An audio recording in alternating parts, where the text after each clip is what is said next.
감각적 욕망, 예? 우리가 이제 오욕락이라고 이야기하는 거 있잖아요. 그 맛을 즐기고, 또 잠을 즐기고, 또 뭐 성욕이라든가 어떤 남녀가 이렇게 하는 그런 걸 즐기고, 이런 것들은 사람들이 그걸 다 대부분의 이제 우리가 욕계에 사는 사람들이 이걸 행복이라고 생각을 합니다. 그러니까 이성과 노는 거 이것만큼 즐거운 게 없죠, 그죠?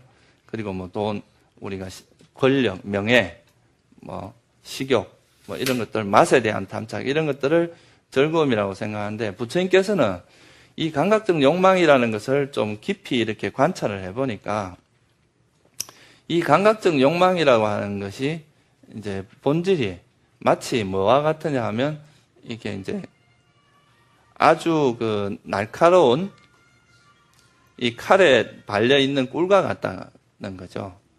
그러니까 이거는 달콤하긴 해요. 감각적 욕망은 우리에게 달콤하고 즐거움을 주긴 하는데, 이 감각적 쾌락이라는 것에는 집착이 있습니다. 집착. 그렇기 때문에 이것이 사라졌을 때 오는 고통을 크단 말이에요. 그죠? 요번에 이제 뭐 예를 들어서 큰 이런 천재지변이 일어나서 갑자기 뭐 가까운 친지를 잃었다거나 자기 가족을 잃은 분들도 계시잖아요. 그런 분들은 이제 기본적으로 가족에 대한 애착이 있기 때문에 우리가 그런 일을 당하면 굉장히 큰 괴로움이 일어납니다. 근데 우리가 만약에, 물론 우리가 가까운 사람을 잃어버렸다는 것은 큰 아픔이긴 해요. 그렇지만 거기서 한 걸음 더 우리가 조금 더 지혜롭게 그 상황을 판단하면, 누구나 태어난 사람이 죽지 않는 법은 없습니다. 누구나 태어나면 언젠가는 죽게 돼 있는데, 그렇다면은 인연이 다해서 흘러간 이제 만약에 그런 상황이 된 것을 우리가 조금 이해를 한다면 그 고통은 훨씬 적어질 수 있습니다. 근데 왜 나한테만 이런 일이 생기고 나한테만 왜 이렇게 죽고 내 그것만 하냐, 이렇게 원망을 한다면 그 원망이라는 것을 누가 들어주지도 않고요. 그리고 그렇게 하면은 고통은 더 커집니다. 그래서 이제 그런 감각적 욕망이라는 것이 가지고 있는 양면성이 있어요.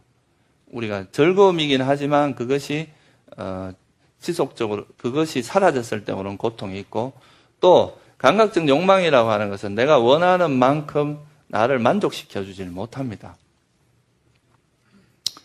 하나를 얻으면 또 두 개를 얻고 싶고, 요즘 보면 뭐 이렇게 돈 많은 사람들이 보면 한 10살도 안 된 애들이 뭐 몇 억씩, 수백억씩 갖고 이런 게 많잖아요. 그죠?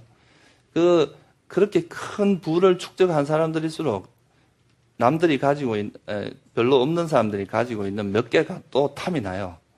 그게 이제 탐욕의 본성이란 말이에요. 100개를 가지고도 남이 하나 가지고 있는 걸 뺏고 싶은 거, 더 가지고 싶은 거, 이런 게 이제 탐욕의 본질이기 때문에 우리가 탐욕이라는 건 만족을 할지 모르기 때문에 이런 감각적 욕망이 가지고 있는 위험성이 참 많습니다. 그런데 이것의 달콤한 면만 보고 이것이 가지고 있는 위험성을 우리가 또 파악을 하지 못한다면 계속 이 감각적 욕망을 추구하는 거, 이게 우리가 행복이라고 생각을 할 거란 말이에요. 그죠? 그걸 행복이라고 추구하는 한에 있어서는 적어도 부처님의 가르침에 따르면 이 사람은 결코 행복을 얻을 수가 없어요.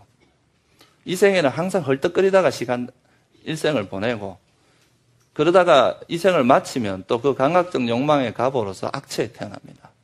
그러면 이거는 결코 행복이라고 할 수가 없는 것인데도 우리가 행복으로 생각하는 거, 이게 이제 그 밑바탕에는 뭐가 숨어 있느냐 하면 그런 감각적 욕망이라는 것이 행복이라고 보기 때문에 그걸 즐긴단 말이에요. 그죠? 그것이 만약에 괴로움이라고 생각하면 그걸 즐기겠어요? 그건 아니라는 거죠. 그래서 이 괴로움을 행복으로, 본질적으로 괴로움이라는 것을 행복으로 이해하는 것, 이것도 전형적인 어리석음에 해당합니다. 또 이거하고 또 하나 더 감각적 욕망과 좀 다른 형태이긴 하지만, 우리가 보통 태어남이라는 것을 굉장히 행복으로 생각을 한단 말이에요, 보통. 근데 이 태어남으로부터, 우리가 태어났기 때문에 노병사가 있잖아요. 그죠? 그래서 사실은 태어남이라고 하는 것이 행복이라고만 할 수는 없는 것인데, 그것을 행복으로 추구를 하게 되면 계속 그런 마음들이 커지게 되고, 그로 인해서 우리가 윤회를 끊을 수가 없다, 이거죠. 윤회를 끊으려고 한다면 이 우리가 사는 삶이라는 것이 고라고 볼 수 있어야 된다는 거죠. 괴로움으로. 그래서 이것도 이제 괴로움을 행복으로 생각하는 하나의 모습이라고 할 수 있습니다.